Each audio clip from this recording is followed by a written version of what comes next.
Okay, friends, so now that we've reached the coloring portion of our project, I'm going to color in these a variety of different ways. So I'm going to use this one, and then I'm going to use the one from yesterday that we drew.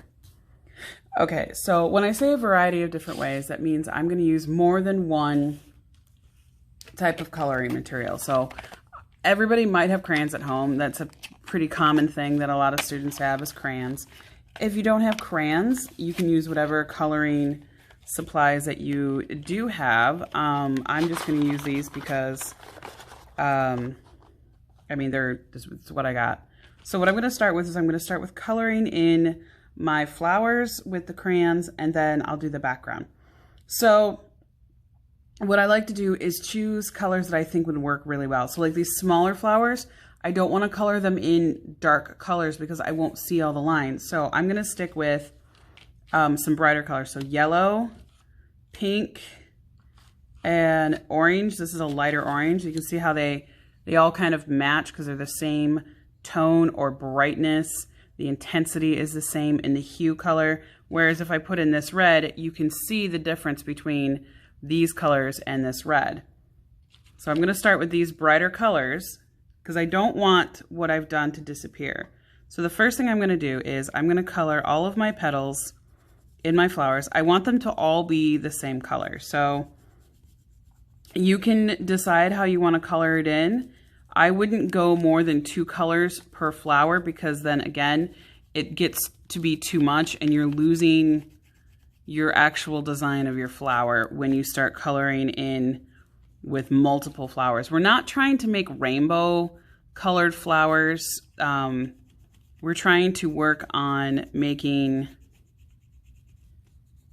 just a flower that has 1 or 2 colors in it. I wouldn't do more than that, especially if you do your flowers really small.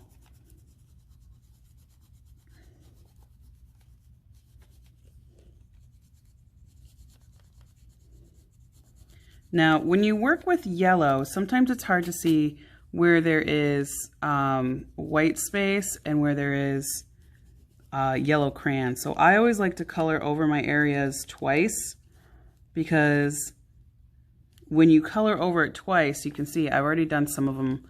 Again, you can really see the yellow brightness coming out. And so that means that I had a lot more white space than I thought I did. But I'm not scribbling.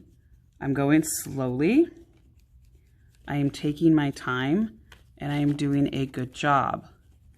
The reason I'm doing that is because I want you to go slowly, pay attention to what you're doing, and do a good job.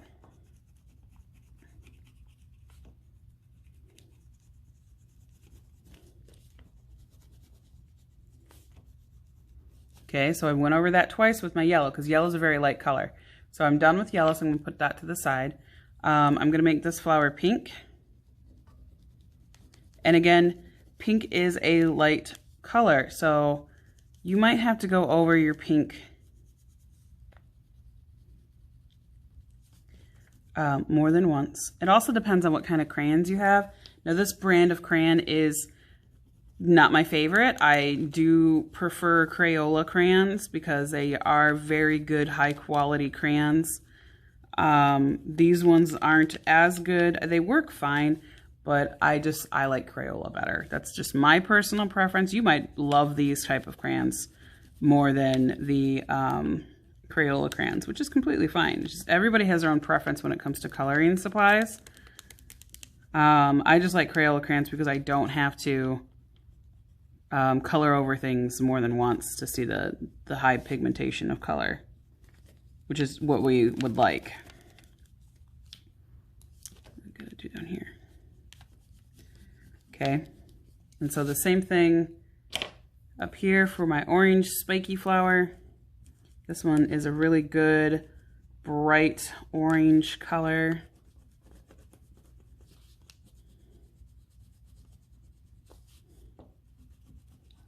So as you can see, when I'm adding the color to the flowers, the patterns are standing out really, really well.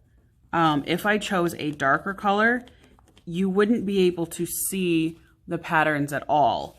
you would just be able to, it would just mix it all up together and you wouldn't be able to see your lines, and you don't want it to run all together like that. You really want it to, you want to have a little bit of contrast, because if I did these like dark blue, you wouldn't be able to see any of the work that I put into those at all. They would just disappear. Okay, so now my next colors, I'm going to choose some darker colors for my flowers. Now you can color your flowers whatever color you want. I do like red, and then I think I'm going to do violet.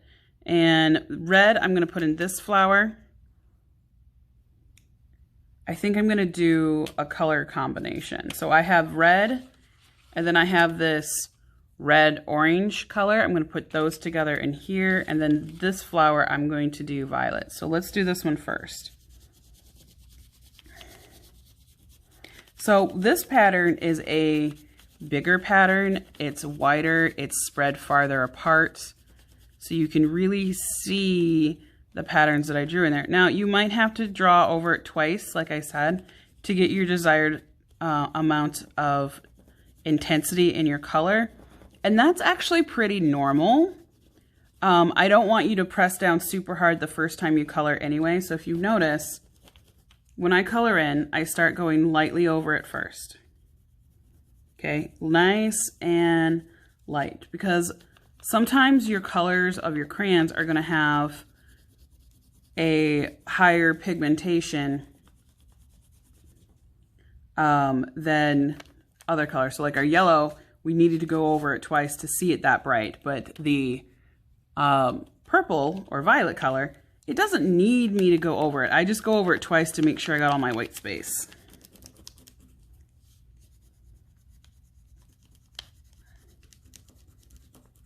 And then I always go the opposite direction than what I've already done. And the reason I go the opposite direction is because it helps smooth out those lines, and you really get, see, I have all this white space right here. If you go opposite, it helps fill that in a lot faster. All these little tips and tricks that you learn. Also, when you are using crayons, if you press down too hard, you will break them. And we don't want to break the crayons when we're coloring. We want to make sure that we hold them down just enough to make marks on our paper. We don't want to hold them down too hard.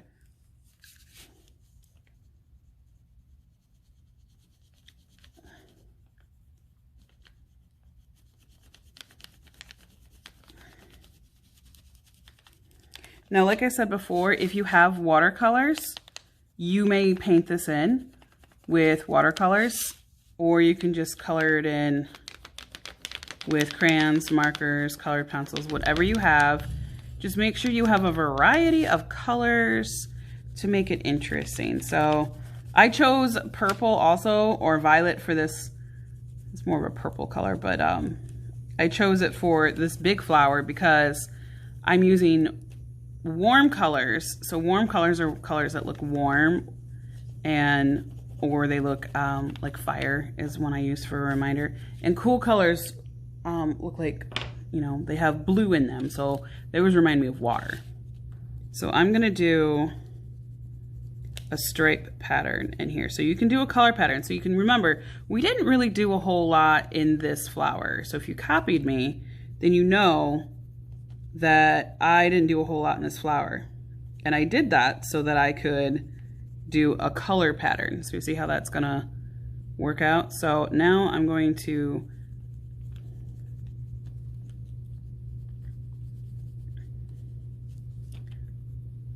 color in every other space. And when you're doing a color pattern like this, make sure you're paying attention to where you are putting your marks, because what you don't want to do is you don't want to accidentally color in two spaces the same color. Now, if it happens on accident, it happens on accident. It's not a huge deal.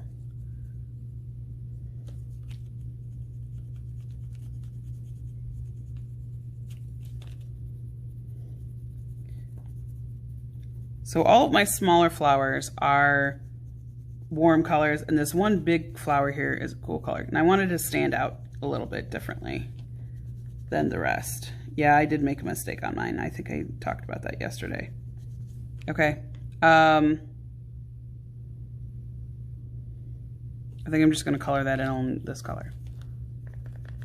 Okay.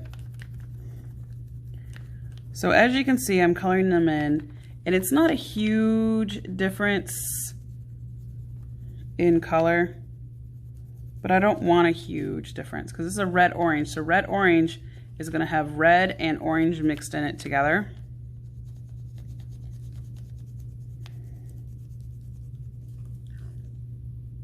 And those are our tertiary colors, which are colors that are a combination of a primary and a secondary number. Or color. Primary and secondary color. And I'm almost done here.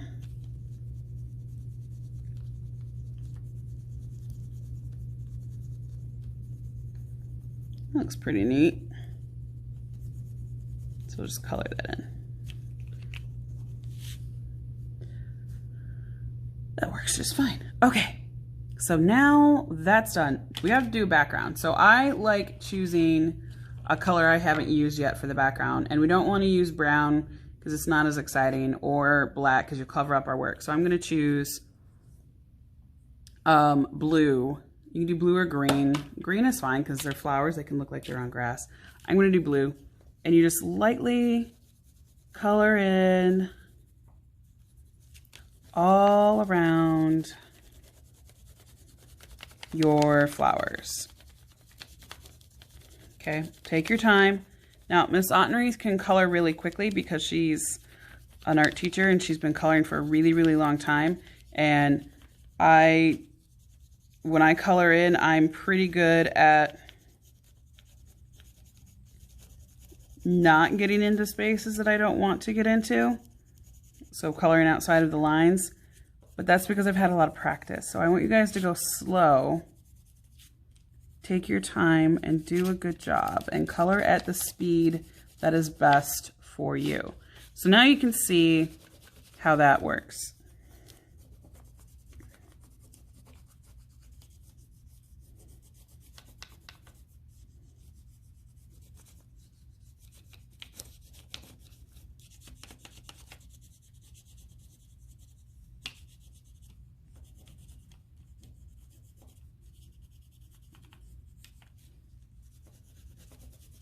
Okay, so I'm not going to keep coloring this in. I'll finish it and show you what it looks like at the end. So finish coloring in your background, and then you're done with this project. Make sure you take a picture and upload it for your assignment. Okay, so now I'm going to work on this one. So this was our practice one that we did together.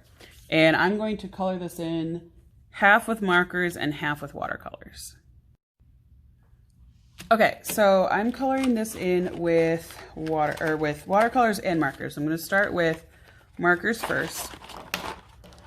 So I'm going to look at my collection of markers, and I want to see how this is going to work. Now, when you color in with yellow, you have to be really careful when it's with black marker because sometimes it bleeds together. Same thing with any of the other light colors that you might have. So I'm going to do, I think I want to do a blue flower, an orange flower, a pink one, purple or violet, yellow, and maybe I won't do yellow this time. I like the yellow better. Okay, so what I was doing, I was looking at my colors, combinations, and deciding which ones I like better. So I'm going to start with yellow. And like I said, the lighter colors work on the ones with the busiest pattern. So this is a pretty busy pattern. So I'm just going to gently color over. Okay, so as you can see, it might look kind of smeary going over black marker. Permanent marker shouldn't smear, but if you aren't using a permanent marker, you can't just color over it like I am. You're going to have to use a different color because it can ruin your yellow.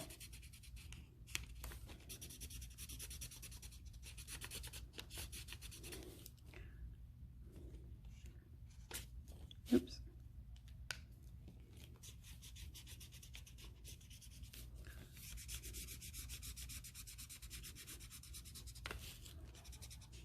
Oop, I went outside my lines a little bit. That's okay, it happens.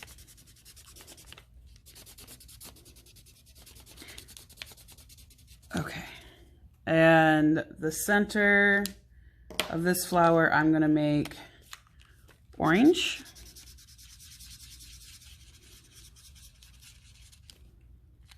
All right, and then I'm gonna do this flower in using the pink for the center.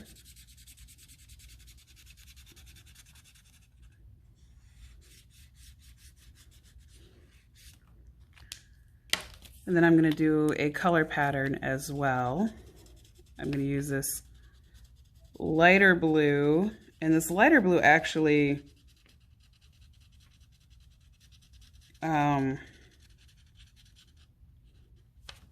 stands out more, and it doesn't actually look like light blue. When it dries, it doesn't look as light. It looks a little bit darker. That's why I'm using it, because I want it to stand out.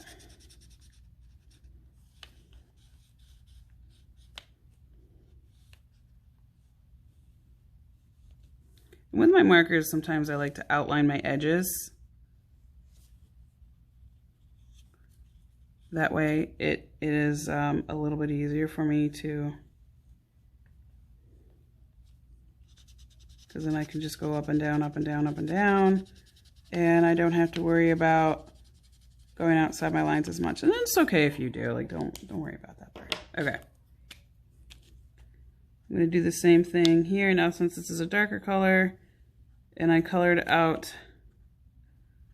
side the lines,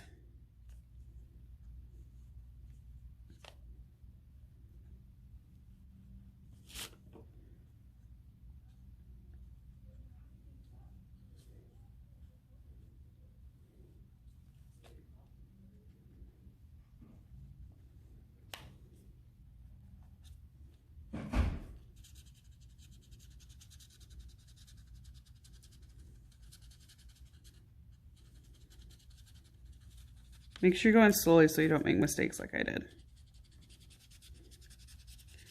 Okay.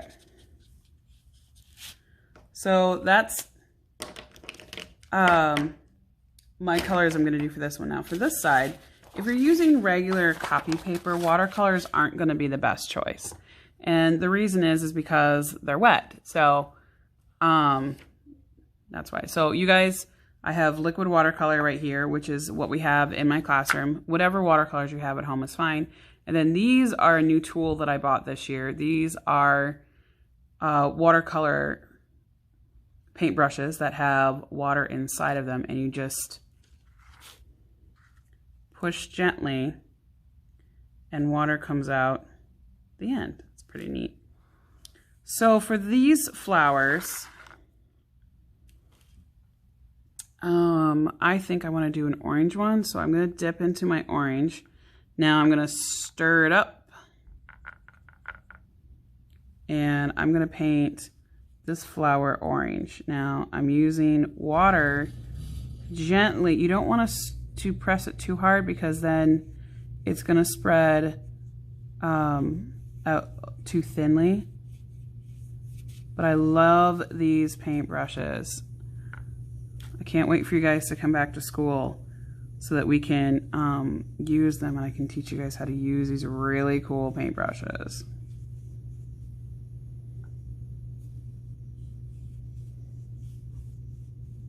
Oops, got dark in here.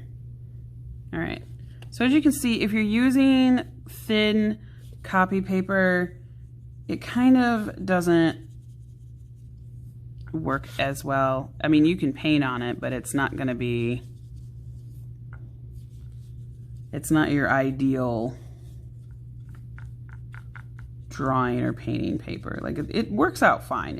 It could be better.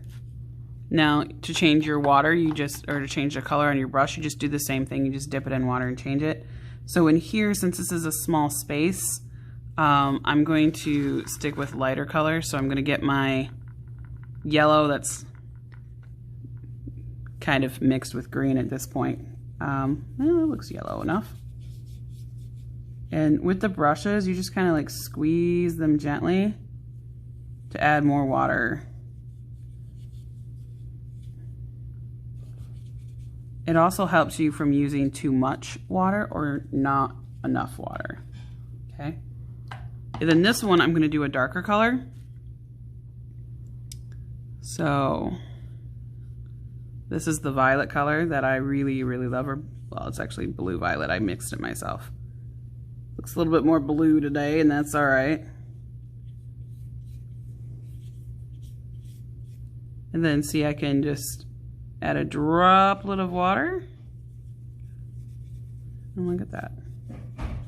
It's spread out so much more. And keep going.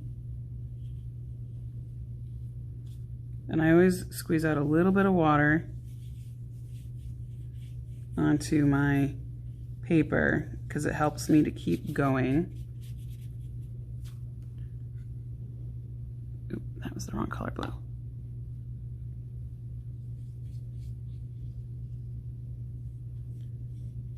And I also don't need to keep dipping into my paint reserves when I'm using this, because I can just get it wet with a little bit of squeezing the paintbrush, a little squeeze, and I have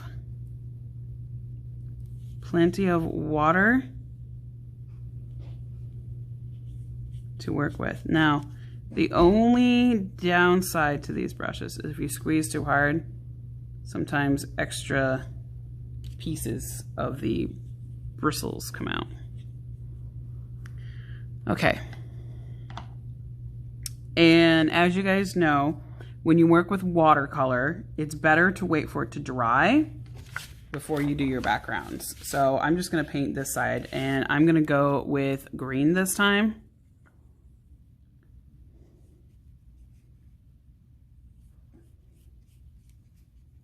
And remember, you can just add some water, a couple drops here and there. Add some water. Fill it out.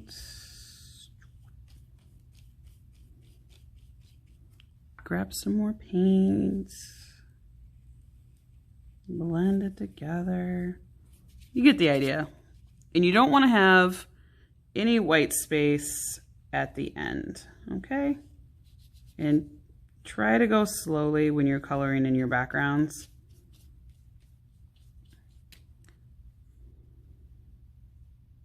Because if you go slowly, you won't mess up and accidentally color in lines that you don't want to, like I did a few times because I wasn't going very slow. All right, guys, go ahead, take your time. When you have finished all of this and your background, I want you to upload it in for your quiz this week, okay? All right, guys, have a great day.